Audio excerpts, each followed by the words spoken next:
Je me trouve aujourd'hui devant un endroit qui n'est pas forcément très sexy, c'est juste une barrière. Mais cette barrière, elle est là pour une très bonne raison. C'est assez dangereux derrière moi.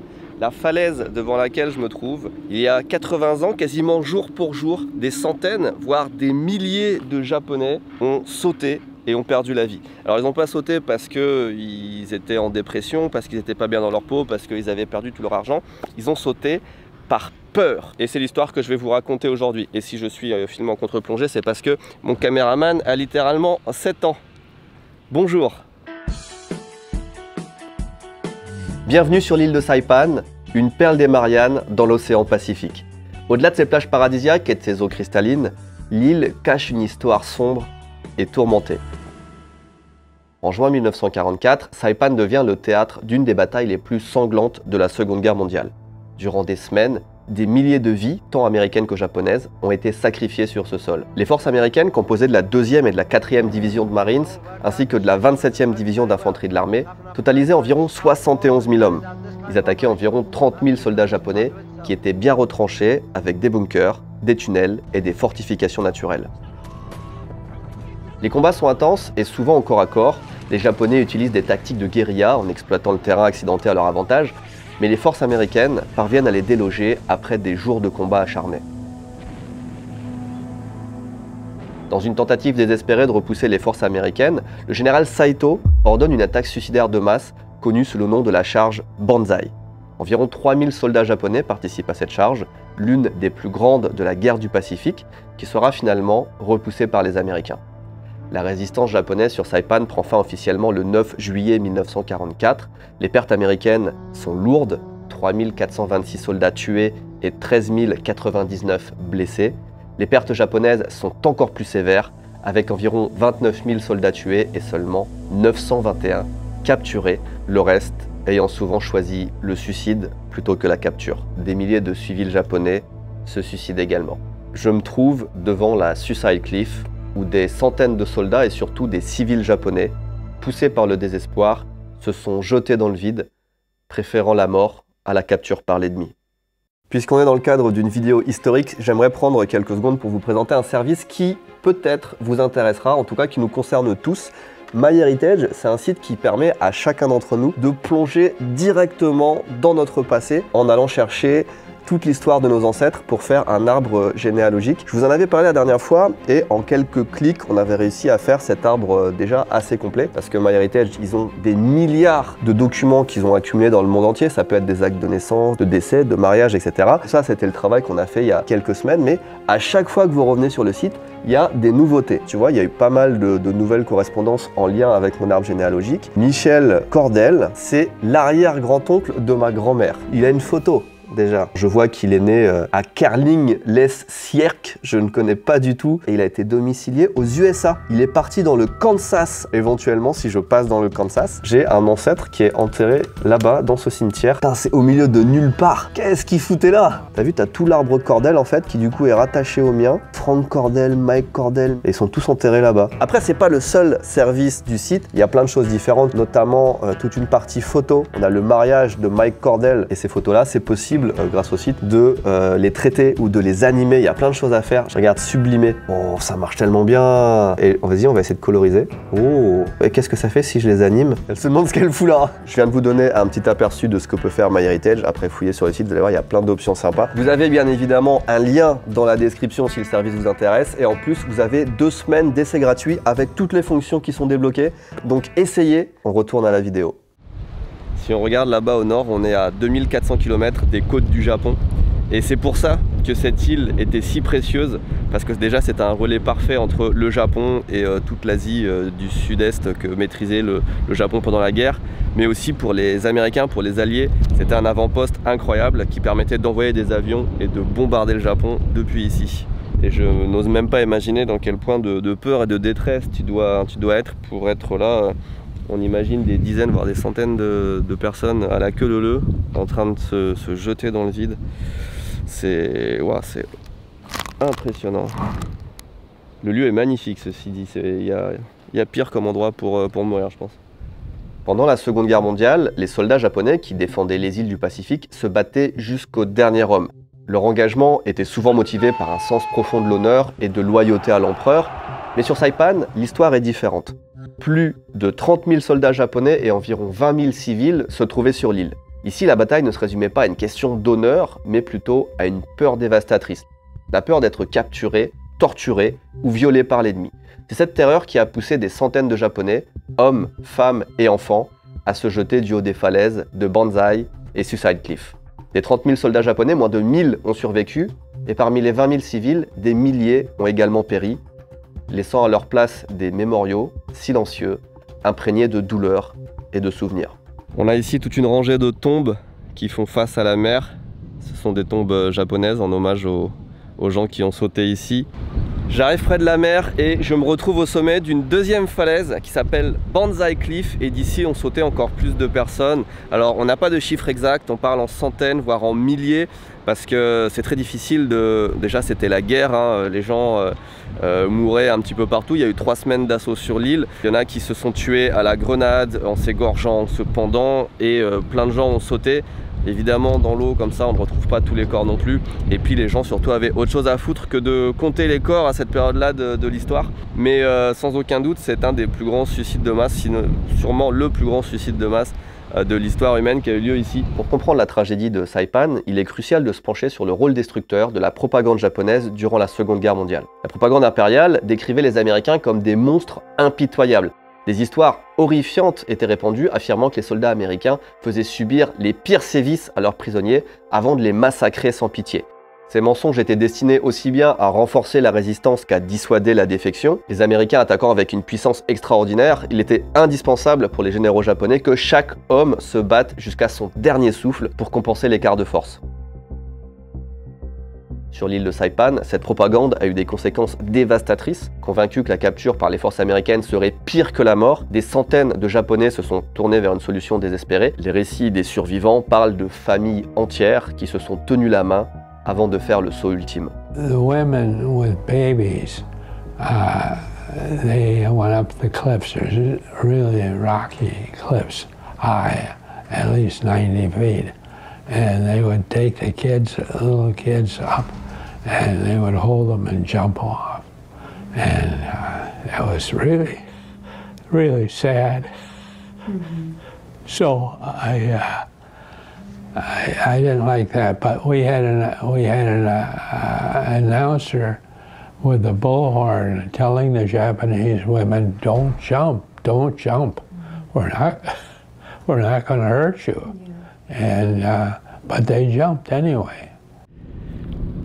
C'est vrai que les Japonais qui habitaient ici, ils ont fait face à un certain lavage de cerveau de la part de l'armée japonaise via la propagande. Mais il y avait quand même un fond de vérité dans l'histoire, parce qu'il y a pas mal de soldats américains qui aimaient bien rentrer au pays avec des souvenirs. Sur cette île-là, par exemple, quand on a rapatrié les corps des soldats japonais morts au Japon, 60% des soldats n'avaient pas leur tête. Donc il y a pas mal de gens au pays qui ont des crânes en exposition dans leur vitrine, quoi. L'île était quand même vraiment bien protégée, notamment par ces gros canons qui étaient à la fois batterie anti-aérienne et batterie anti-invasion navale, parce que ça donne directement sur la mer là. Entre la falaise des suicides et la falaise Banzai, la Banzai Cliff, on avait les dernières lignes de défense japonaises. En fait, quand tout le monde est arrivé depuis le sud jusqu'au nord, c'était la dernière poche de résistance qui protégeait le front nord de l'île. On voit plein de bunkers comme ça qui restent un petit peu dans la montagne. American casualties were just over 9,000, including approximately 1,400 killed. Japanese casualties could not be exactly estimated, but well over 4,000 were killed outright. On est arrivé tout au sud de l'île de Saipan. C'est une plage magnifique, vraiment comme on en trouve sur les îles du Pacifique. Et c'est ici que tout l'horizon s'est rempli de bateaux américains. Ils ont vraiment envahi Saipan par le sud et ils sont remontés jusqu'au nord. C'est difficile d'imaginer qu'ici c'était un champ de bataille. Il y a des petits poissons qui sautent, c'est fou. Une des batailles les plus féroces du Pacifique et même de la Seconde Guerre mondiale, qui a commencé le 15 juin. Si vous regardez cette vidéo le jour de sa sortie, ça veut dire que demain, on fêtera les 80 ans de l'invasion de Saipan. Et juste au fond là-bas, je me permets de prendre la caméra à mon caméraman. Juste au fond là-bas, vous avez l'île de Tinian qui a été envahie juste après Saipan, qui a aussi un lourd passé historique. On va essayer d'aller y faire un saut peut-être demain pour vous expliquer ça. mais il y a plusieurs îles comme ça qui ont été envahies successivement par les Américains. Saipan, Tinian, un petit peu plus loin Guam, et qui sont restés des territoires américains. This has been a diversion, so they cannot concentrate on our real objective. As our first waves of Amtraks near the beach, the planes move their points of aim inland. The Japanese play no favorites. Their artillery, mortar, machine gun, 75mm, and small arms fire is everywhere. La mission du jour, ça va être de quitter l'île de Saipan pour aller sur l'île de Tinian. T'es rendu à l'aéroport? Oh, it's us? Ok, thank you. Luck, boarding. Donc c'est l'avion qu'on va... Ok, je comprends rien, ça va très très vite.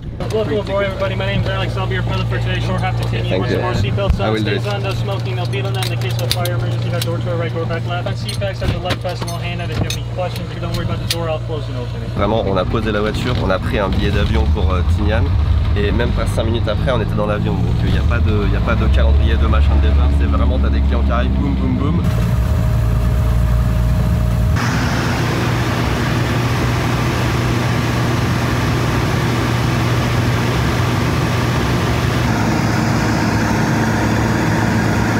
On vient d'atterrir à Tinian, je vais vous dire ce qui s'est passé déjà. Tout est allé très très vite. Je pense qu'entre le temps où on a garé notre voiture sur l'aéroport de Saipan et le temps où on arrive ici, c'est même pas passé une demi-heure. Le vol dure max 10 minutes, ce qui en fait sûrement le vol le plus... Ouais, à la fois le plus court et le plus cher que j'ai jamais fait, parce que 170 $, c'est le prix qu'on paye au Japon pour traverser le Japon, vraiment 2 heures, 3 heures de vol quoi. Dans les moyens. Oh, c'est l'aéroport le plus glauque.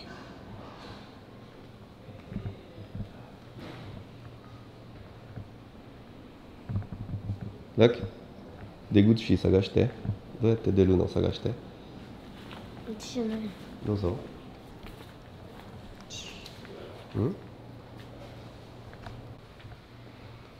Where's the exit? Over there? Oh, ok. Arrival. 1 minute pour acheter un billet d'avion, 5 minutes pour louer une voiture. C'est les îles de l'efficacité dans le coin. On a un petit bolide, on va visiter. Il y a des urbex de malades à faire sur cette île. J'ai l'impression que la moitié de l'île est abandonnée, avec des gros hôtels comme ça, resort. Il y a des vestiges de la Seconde Guerre mondiale. Enfin, il y a trop de trucs à faire en fait. Vous allez voir que l'histoire de l'île de Tinian est encore plus folle que l'histoire de l'île de Saipan. Alors, sur la base, l'histoire est la même. On est sur une île qui a été envahie par les Américains. Quelques jours après que Saipan soit tombé, ils sont arrivés sur Tinian. En juillet 1944, après la capture de Saipan, les forces américaines se tournent vers Tinian, une autre île stratégique des Mariannes, située à seulement 8 km au sud de Saipan. L'objectif était de s'emparer de Tinian pour établir des bases aériennes permettant des attaques directes contre les îles japonaises. Les forces américaines comprenaient environ 41 000 soldats. Face à eux, environ 8 500 soldats japonais s'étaient préparés, encore une fois, avec des bunkers, des tunnels et des positions fortifiées.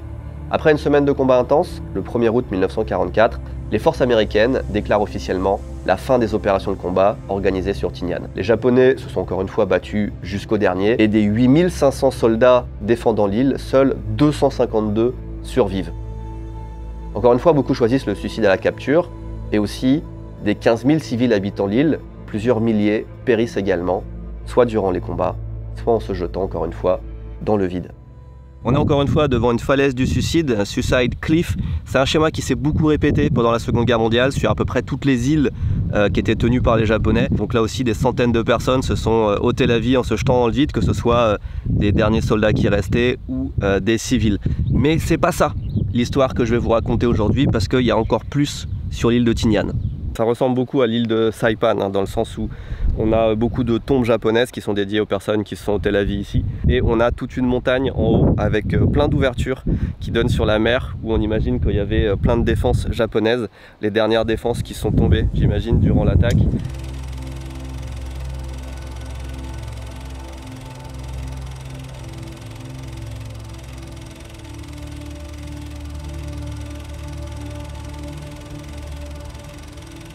On vient d'arriver devant ce qui apparemment était le centre de radio et communication de l'armée japonaise pendant la guerre, qui est encore quasiment intact. Donc il a évité les bombardements alliés, et on peut rentrer dedans librement. C'est en plein milieu de l'île, mais vraiment en plein milieu, il n'y a rien à part une petite route. Naka ni hairu? Dozo. 気をつけてね。どこから？ここから。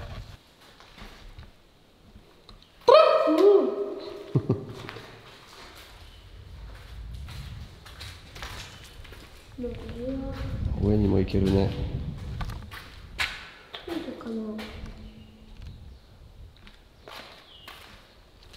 ドレッシングルーム。あ、そうだね、トイレだね。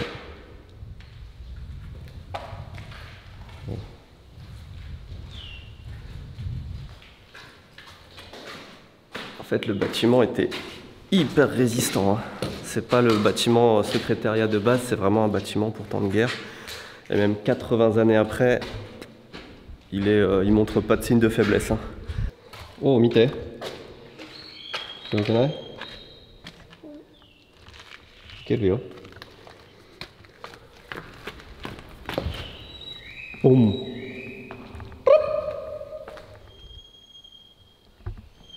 Ok.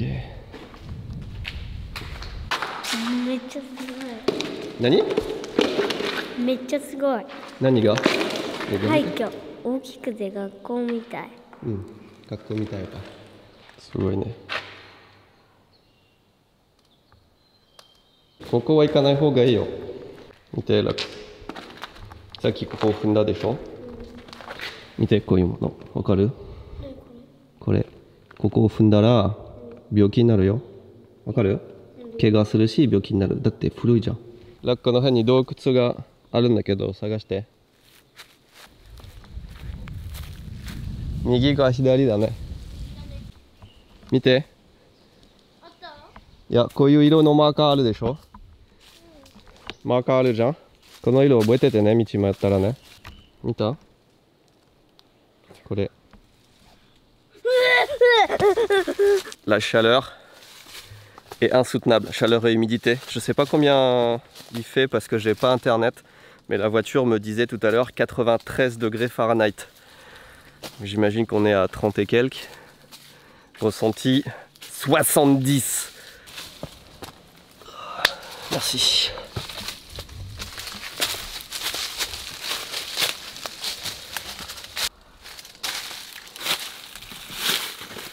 Wow, やっぱりここだ。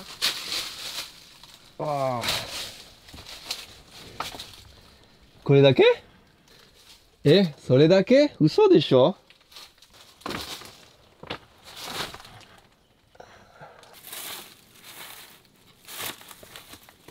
じゃあ戻っていいよ。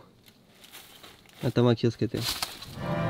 When, on November 24th, 1944, the first super fortresses took off from this center of the Marianas, they could at last head directly for the heart of the empire. This island had given our Pacific flyers the first chance to strike at the Japanese home. From that time on, with hundreds of our giant bombers, we began the final destruction of a war machine that had once hoped to wipe out our civilization. Ce qui est intéressant à Tinian, la raison pour laquelle ça vaut le coup de venir ici d'un point de vue historique, c'est cette route derrière moi, énorme, tout au nord de l'île, qui en fait n'est pas une route, c'est une piste d'atterrissage-décollage de ce qui était tout simplement la plus grande base aérienne durant la Seconde Guerre mondiale. Après la prise de Tinian, les forces américaines se lancent immédiatement dans la construction de ce qui va devenir la plus grande base aérienne de la Seconde Guerre mondiale. En un temps record, l'île est transformée pour accueillir des bombardiers B-29 Super Fortress, les avions les plus grands et les plus avancés de leur époque. La configuration géographique de Tinian, avec ses vastes plaines et son terrain plat, se prête idéalement à la construction de longues pistes d'atterrissage nécessaires pour ces avions. Les Seabees, les bataillons de construction de la marine américaine, jouent un rôle crucial. Ils construisent 4 pistes principales, chacune de plus de 2400 mètres de long. Ces pistes permettent le décollage et l'atterrissage des centaines de B-29 capables de mener des raids de grande envergure contre les îles japonaises. La base comprend également des installations de stockage de carburant, des dépôts de munitions, des casernes pour loger jusqu'à 40 000 soldats et du personnel de soutien, ainsi que des infrastructures de maintenance pour les avions. Je viens d'arriver sur une espèce de parking totalement vide, ici dans cette ancienne base aérienne américaine et autrefois japonaise. Je trouve ça incroyable parce qu'il n'y a vraiment personne et c'est peut-être l'un des sites historiques les plus importants de notre histoire moderne. Et je pense que personne ou presque n'a entendu parler de cet endroit. Alors, ce qu'on voit là-bas, vous voyez le petit dôme en verre, c'est tout simplement 2 trous dans le sol et ce sont les 2 trous dans lesquels ont été stockées les 2 bombes qui ont été envoyées sur Hiroshima et Nagasaki. elles étaient là. C'est le dernier endroit dans lequel physiquement il y avait ces armes de destruction. Et typiquement la piste sur laquelle on vient de rouler pour arriver jusque là, c'est par là ont décollé les bombardiers B-29 Super Fortress qui ont lâché ces bombes. Wow, c'est assez fou, hein. Donc la bombe prenait quasiment tout cet espace là, avec le nez orienté ici et l'arrière orienté là.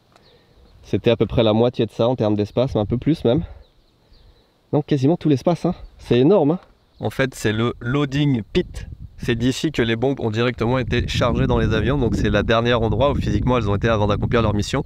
Ici c'était la bombe numéro 1, celle qui était destinée à Hiroshima, et ça c'était pour la bombe destinée à Nagasaki qui avait une forme totalement différente.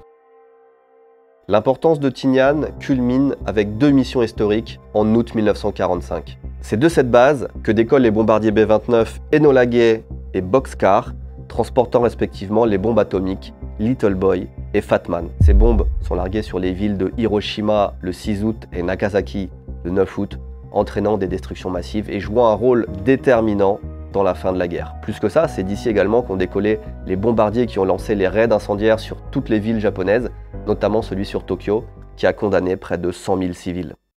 Écoutez, c'est totalement le genre de sortie que j'affectionne tout particulièrement.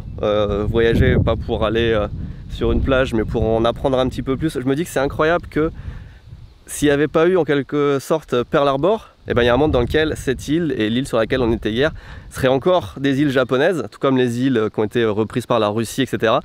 Donc le territoire japonais qu'on connaît maintenant n'avait rien à voir à l'époque. C'est assez fou. Et regardez là-bas, je vois encore des bâtiments militaires partout, hein. L'île est semée de bunkers, d'anciens bâtiments. C'est incroyable de visiter tout ça. National Historic Landmark. Eh bien, c'est en compagnie de la photo de Maria Anna Nieberding que je vous remercie d'avoir regardé cette vidéo et je remercie bien évidemment MyHeritage de l'avoir sponsorisé. A très bientôt, n'oubliez pas, il y a toutes les infos dans la description si vous voulez tester leur service. 2 semaines d'essai gratuit, je le rappelle. A très bientôt pour une nouvelle vidéo. Des bisous.